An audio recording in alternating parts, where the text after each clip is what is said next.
Dans son livre de 2008, Outliers, Malcolm Gladwell a écrit « 10 000 heures est le nombre magique de la grandeur ». Cela signifie que pour être considéré comme expert dans un domaine, vous devez le pratiquer pendant au moins 10 000 heures. Cela représente environ 5 ans en travaillant 8 heures par jour, 5 jours sur 7. Le montage vidéo ne déroge pas à la règle et en est un parfait exemple. Afin de vous aider à atteindre plus facilement votre objectif, je vais vous enseigner ici 9 techniques que vous devez utiliser dans vos montages vidéo.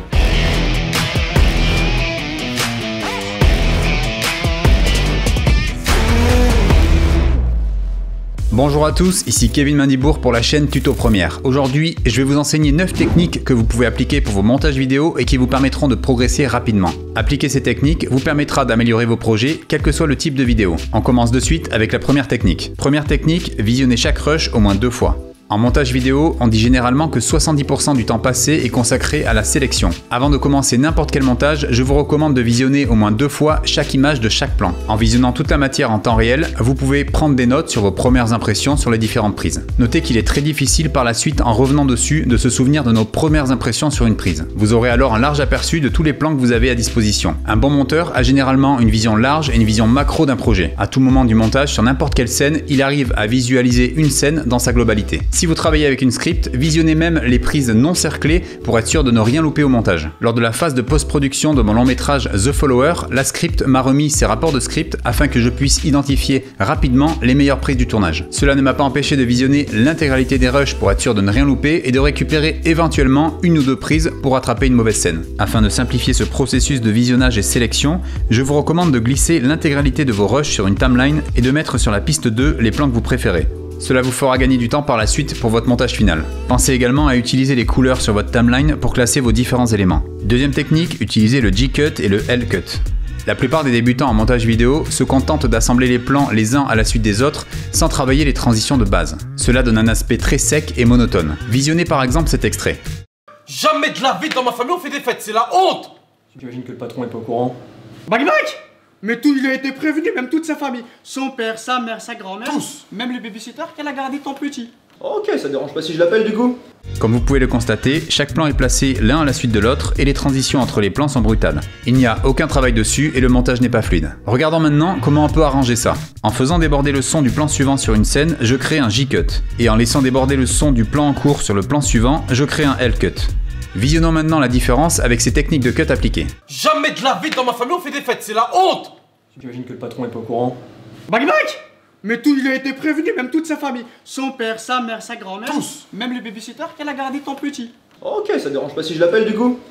Vous voyez maintenant que le montage est beaucoup plus fluide et dynamique. N'hésitez pas, quand vous le pouvez, à utiliser ces techniques de cut dans vos travaux. Troisième technique, être organisé. Vous êtes embauché par une production cinéma et le réalisateur vient vous voir en salle de montage pour voir l'avancement du film. Ce dernier vous demande de retrouver un plan de coupe pour pouvoir illustrer une scène et après plusieurs minutes de recherche, vous n'arrivez pas à remettre la main dessus. Et pourtant, vous êtes sûr de l'avoir vu lors de la phase de visionnage. Rien de pire en tant que monteur que de devoir faire patienter un client. Un bon monteur vidéo doit être super réactif et ne pas perdre de temps pour des erreurs d'organisation. C'est la raison pour laquelle je vous recommande d'être organisé. Le but est de pouvoir retrouver un plan facilement en un clin d'œil et de gagner des heures en montage. À ce stade, vous vous demandez sûrement comment procéder. Tout d'abord, sur votre ordinateur, créez un dossier par projet de montage, éventuellement classé dans un dossier de l'année en cours. Dans chaque dossier de projet, créez des sous-dossiers correspondant aux différents éléments que l'on retrouve dans un montage. Rush, image, effets ou encore audio. Une fois sur votre logiciel de montage, conservez également un classement propre. Vous pouvez par exemple choisir un dossier pour les séquences, un autre pour les rushs et un autre pour les éléments. Pendant le montage de mon long métrage The Follower, lors de la phase de sélection, j'ai classé mes rushs dans des séquences différentes, ce qui m'a permis de m'y retrouver beaucoup plus facilement qu'en travaillant sur une seule et unique grosse séquence.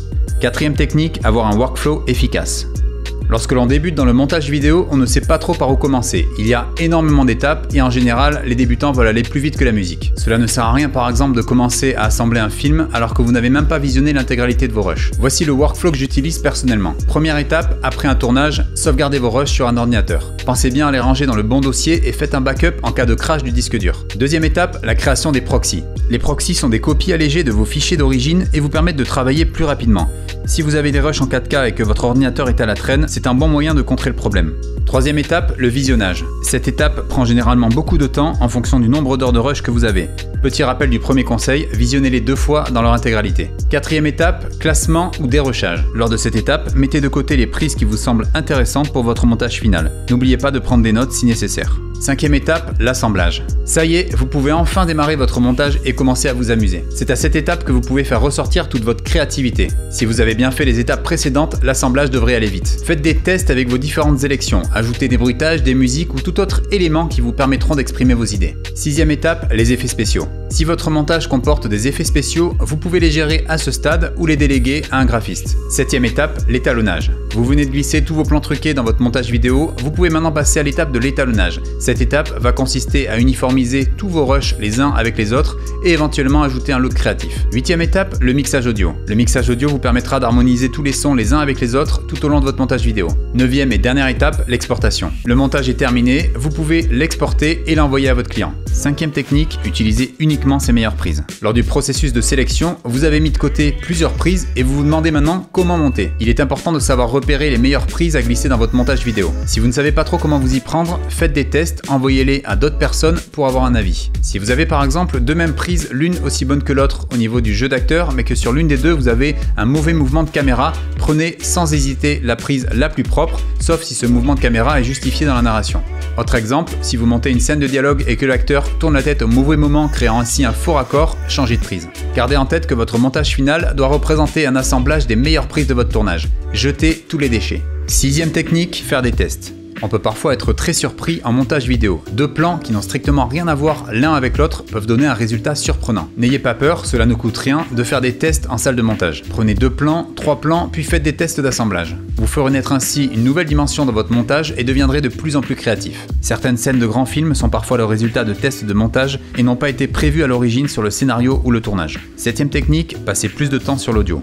La partie audio d'un montage vidéo est très souvent négligée. Elle est pourtant un élément indispensable d'une vidéo. Retirez l'audio de n'importe quel film et vous verrez que le film n'aura plus rien à voir. Créez sur votre timeline des pistes pour chaque type d'élément. Dialogue, bruitage, SFX, musique. Cela vous permettra de vous repérer plus facilement et de livrer au mixeur une base de travail propre. Rien de pire en mixage audio que de devoir classer les éléments d'un monteur n'ayant pas fait attention à ça.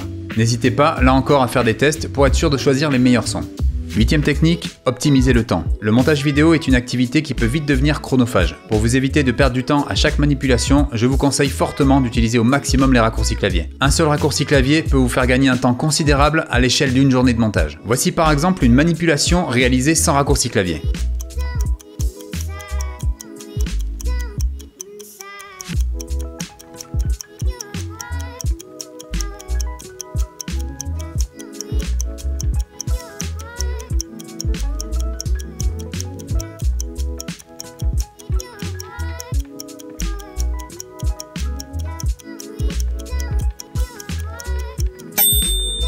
Et voici maintenant la même manipulation avec raccourci clavier.